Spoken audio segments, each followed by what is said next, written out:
Have you any idea what it's like for someone who appreciates tools as much as I do to be in a place like this? A temple of tools. We're in the Eric Sloan Museum in Kent, Connecticut. He was a famous artist, writer, and as you can see, collector of tools. There's so many things to look at, but today I want to show you his wheelbarrow collection. Over here in the corner is probably the largest wheelbarrow I've ever seen, about 6.5 feet long. And can you imagine the size of the payload that'll fit in that box? Or even better than that, can you imagine what it might be like to try to lift it and push it around? Now there are some interesting wheelbarrows that they've placed outside that I want to show you also. Eric Sloan is buried here. His ashes sit beneath this piece of granite that is inscribed with the epitaph that he himself wrote. Now over here are the other two wheelbarrows. The first one is a little unusual. It's a convertible model. You could use it with this cradle for corn stalks or long material, or you could remove the cradle and install these side panels and a front piece, much like the one I showed you inside, for different types of cargo. Now over here is a really old wheelbarrow. This is an apple-picking wheelbarrow, and Sloan actually used this in some of his illustrations. Now you could buy this wheelbarrow from Montgomery Ward for $2.69. I think we've got some good inspiration visiting here.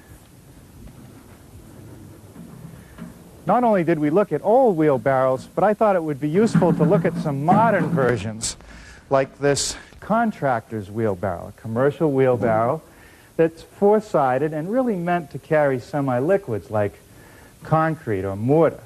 Here we use it in the garden to move soil and rocks and so forth, and we're not always faithful to tipping it on the side so no water will collect, and look what happens. You start to get some rust through. But it is a classic, and with its oak handles, and most importantly, this pneumatic tire, it works pretty well. So after looking at all the features of the antique wheelbarrows and the modern, here's what we came up with. A wheelbarrow made mostly out of oak and some metal hardware that I fabricated right here in the shop, and it incorporates the pneumatic tire. Now, you won't mix any concrete in this, but you will be able to carry a fair-sized load. And the sides are removable, so you can carry larger items like a bale of peat moss or hay. And it'll also hold a fair amount of firewood.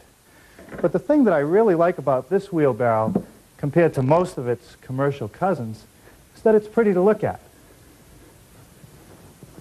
I'd also like to take a moment to talk about shop safety. Be sure to read, understand, and follow all the safety rules that come with your power tools. Knowing how to use your power tools properly will greatly reduce the risk of personal injury. And remember this, there is no more important safety rule than to wear these safety glasses. Now to get started on this project, the first thing that I did is, using the materials list that comes with the plan, I cut all the pieces of oak that I needed for the wheelbarrow, and they're to approximate sizes. Now I'm ready to start fine-tuning all the parts, and we'll start with this long piece, which is for the handles. And at the very front end of the handle, there's a slight angle. This is not 90 degrees. It's 84 degrees, and that angled cut is best made at the power miter box. There's no 90 degrees on my miter box, but if I move it over 6 degrees, what's left is 84 degrees.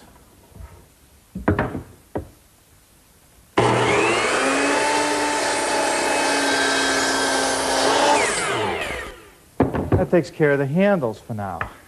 Now this next piece right here, a shorter piece, is to go across the front of the two handles. And the ends need to be cut at a 96-degree angle. Now I'm not going to change anything at the miter box. Leave it where it's set and trim one end.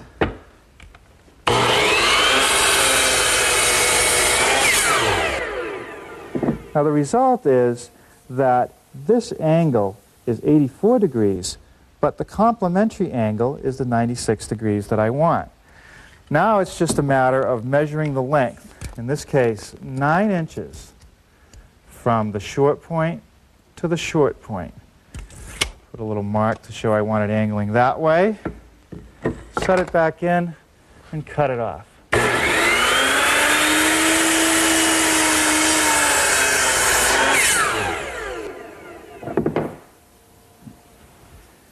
I've laid out my front piece for this little rabbet right here. And now I've set my table saw to 6 degrees to make the cross cuts.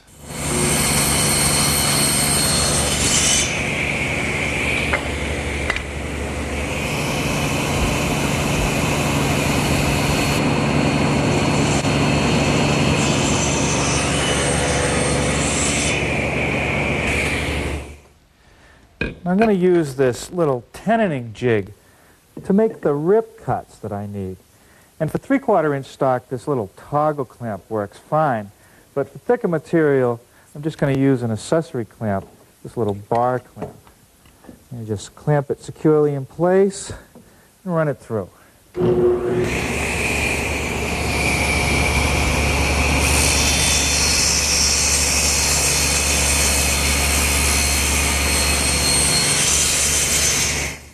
Now, while I'm at the table saw, I want to make a groove on the inside of this front piece for a threaded rod that really secures everything together. And I'll do that at the table saw just using the blade, making a couple passes, and moving the fence. I suppose I could set up a dado head, but this is just as quick.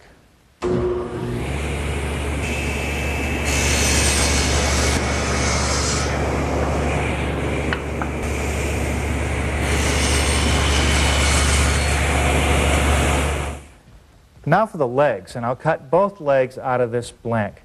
The legs are slightly tapered, a little bit wider at the top than they are at the bottom. So to cut those, I'll use my homemade tapering jig, which has an infinite number of selections. I've already adjusted it for the taper I want and set the rip fence in the right position. Just going to leave the line.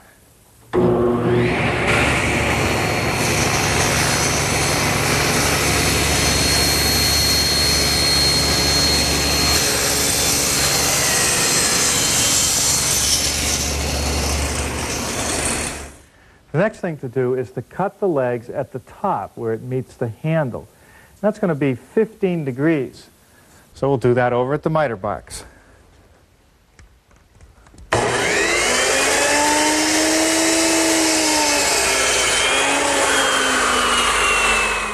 Now let's talk about some of the connections.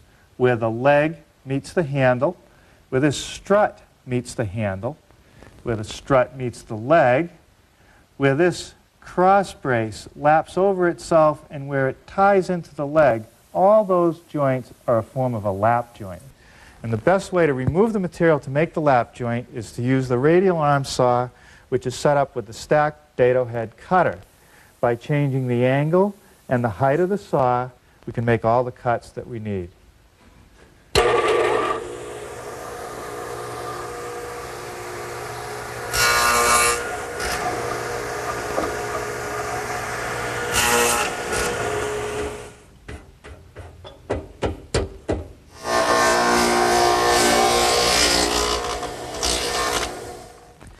Now I've clamped the pieces together here loosely to show you what happens at the cross brace for the legs. Because the handles get wider at the back and because the leg tips back slightly, the cross brace doesn't sit flat against it like this. It actually sits at a slight angle. And that complicates things a little bit because I can't make just a straight notch in the leg. I need an angled notch. So to do that, I made a couple jigs to help me at the radial arm. The first jig is this piece, which is simply cut at a 6-degree angle, and that corresponds to the flare of the handles. Now, if I put the leg blank on that, I still have a problem. Because the leg is tapered, it's too low down at this end.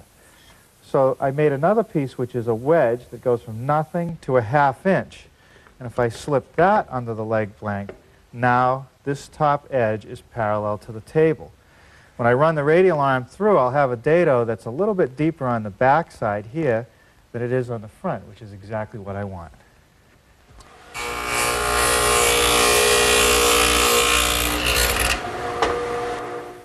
Where the pieces for the cross brace pass by one another, I want to make a 1/2 lap joint. It's just a matter of a flat, angled notch. No special jigs needed here.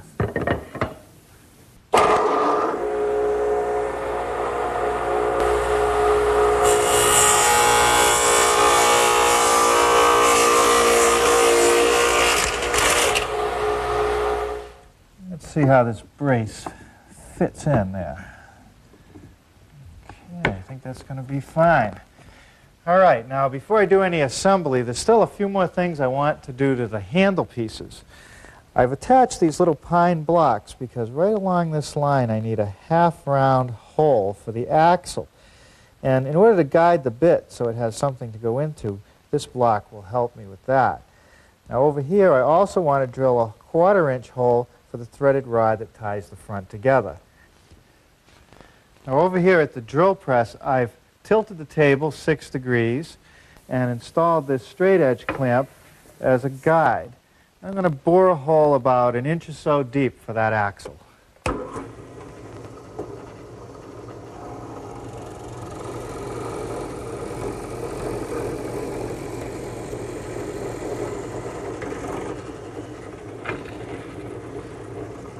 I'm using a little template made out of poster board to lay out the grips at the end of the handles.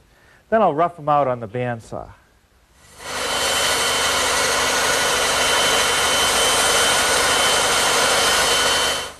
Now I'm just going to take a little bit off of each side of the handles in the area of the grip.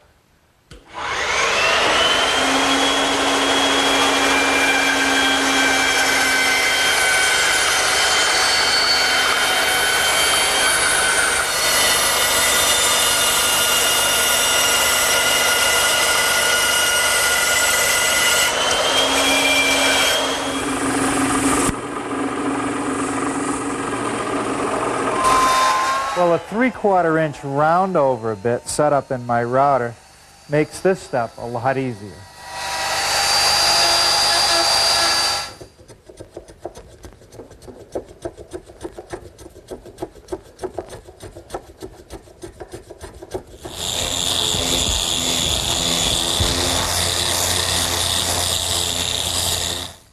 Well, now I'm ready to start assembling the frame.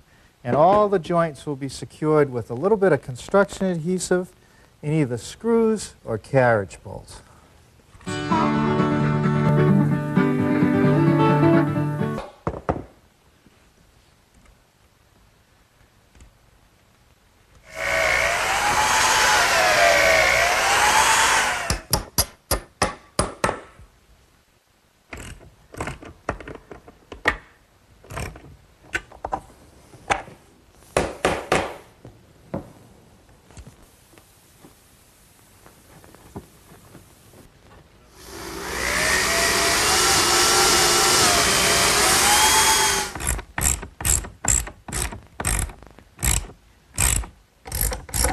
Now one more carriage bolt right in the center of the cross brace.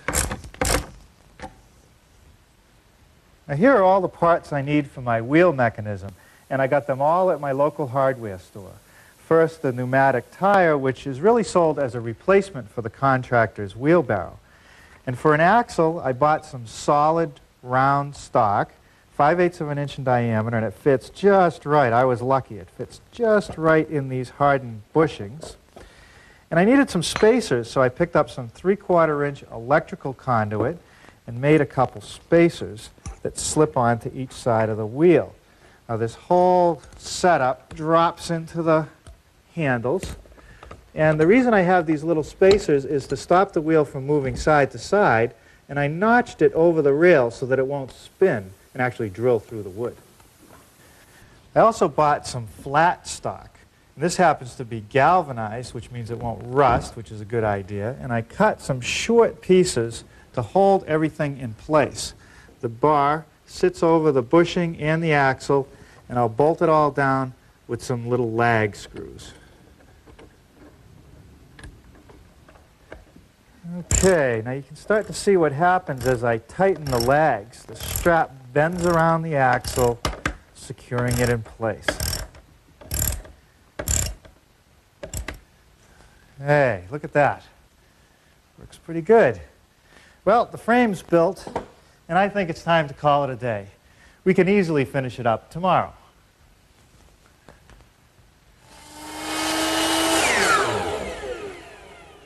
Good morning. We get started today by cutting some pieces of oak, 4 pieces in all that'll make up the frame for the bottom of the tray. It's slightly tapered. It gets narrower at the front. Now over here at the prototype, you can see that the corners of the frame are joined with a simple half-lap joint that I'll make over at the radial arm.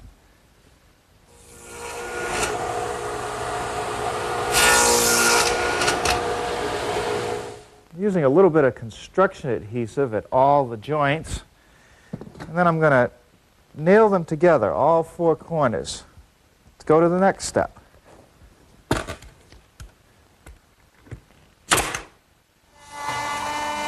Well, I'm now milling a little rabbet in the frame, and that's going to support the plywood deck. The plywood deck is 3/4 of an inch thick. I'm using a 3/8 inch rabbeting bit to make the rabbet, so I'll have to make a few passes to get it to the right depth.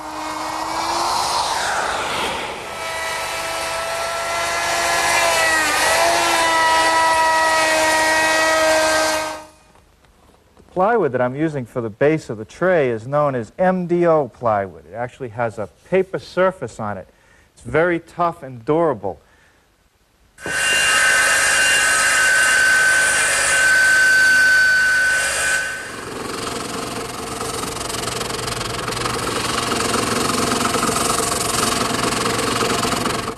Some construction adhesive and some stainless steel screws will hold the plywood in place and actually give this frame a lot of strength.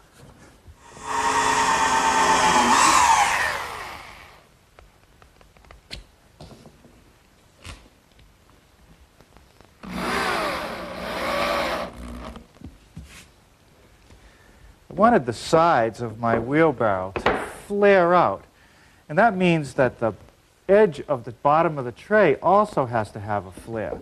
And the easiest way to do that is over on the joiner. I've tipped the fence to 10 degrees, and I'll just run it through a couple times.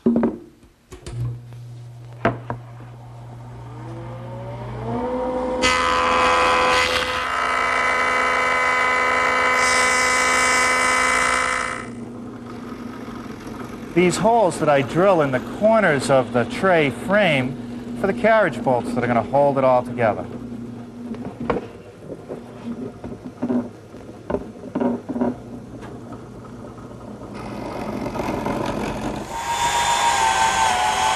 These holes are for the bolts that will secure the tray to the frame.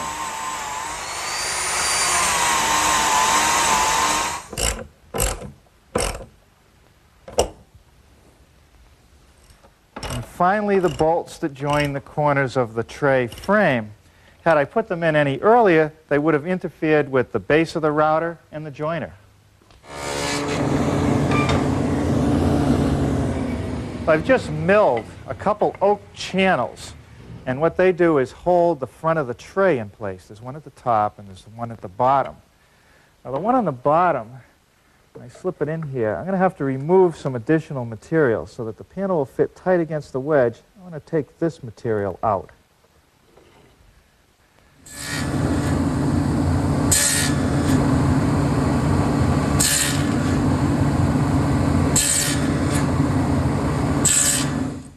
Okay, I've clamped the lower channel in place, and now I'm going to attach the front with a couple screws.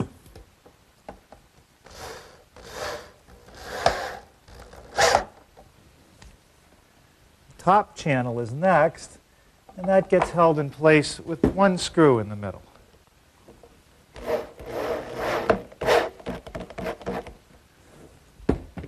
These strips of oak with a little dado cut in the middle are to really conceal the threaded rod, which is going to keep the sides of the wheelbarrow from falling off. It fits into the channels, and I'm going to put a screw at the top so that it won't pop out. The screw head later is covered by the metal brace at the front of the wheelbarrow.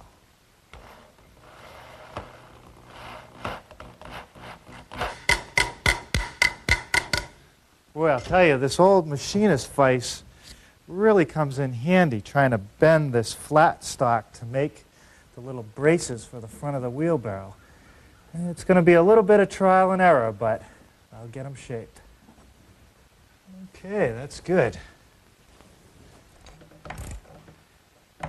Okay, that takes care of the front braces. Now I can start working on the sides.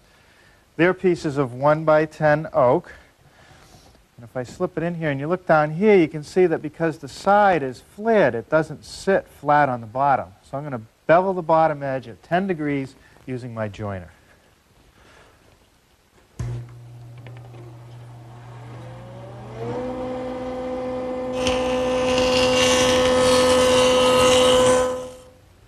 I used my bevel gauge to set my radial arm saw for the cut along the front of each side piece.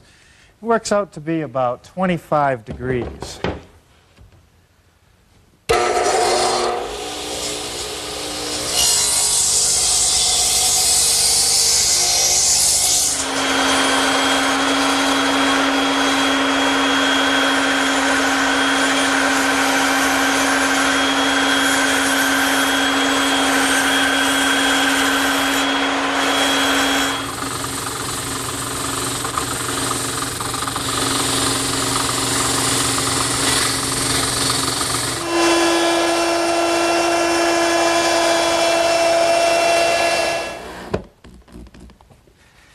Okay, the sides come with two cleats.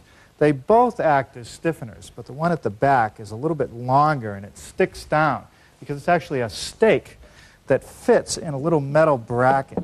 That's what I'm going to make next.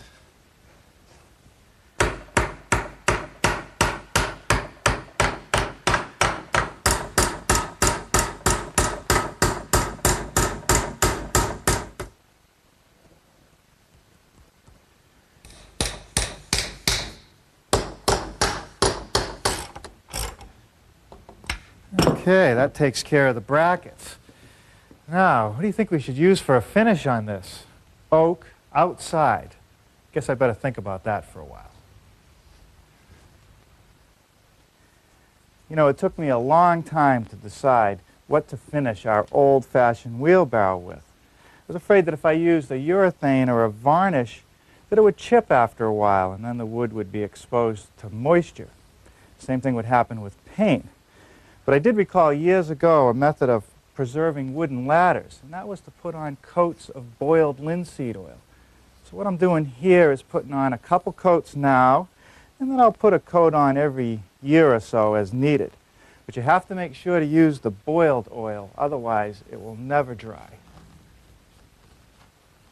Come on. Come on. Well, now that a couple coats of oil have dried on our wheelbarrow, it almost looks too attractive to put to work. But believe me, it'll take a lot of abuse.